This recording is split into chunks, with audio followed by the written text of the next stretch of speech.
New worries tonight about the safety of America's water supply. In the first nationwide investigation of its kind, the Associated Press found that at least 41 million of us are drinking water that contains traces of prescription drugs. And now many are wondering, is our water safe?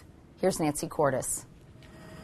The Associated Press investigation reveals that nearly every drinking water supply in the country that's been tested for pharmaceuticals tested positive. 24 major metropolitan areas from coast to coast. What turned up? Trace amounts of everything from sex hormones to drugs for livestock, anti-seizure medications, prescription painkillers, even the antidepressant ingredient in Prozac. How many water suppliers that you spoke to actually filter out pharmaceuticals?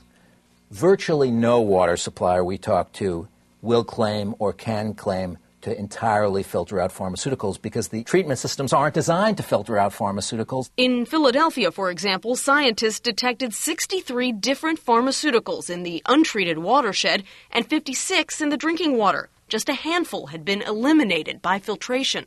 The EPA doesn't yet even require water providers to test for them. Prescriptions have risen by 13% in the past 5 years to 3.8 billion a year, and Americans buy nearly as many non-prescription drugs. It all gets flushed through our bodies and into the water supply.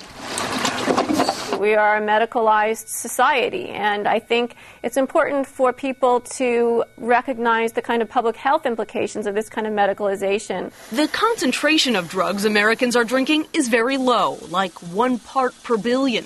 If you took a sugar cube and dissolved it in an Olympic-sized swimming pool, that would be just about a part per billion. For many chemicals, it may not be something to be concerned about. For some chemicals, they're actually designed to be active at very low concentrations like that. At the Stroud Water Research Center in Pennsylvania, they've examined links between waterborne drugs and the feminization of male fish. Essentially, the aquatic organisms are being bathed in these compounds. So what does it mean when a human drinks water that is contaminated with these same mixtures for decades?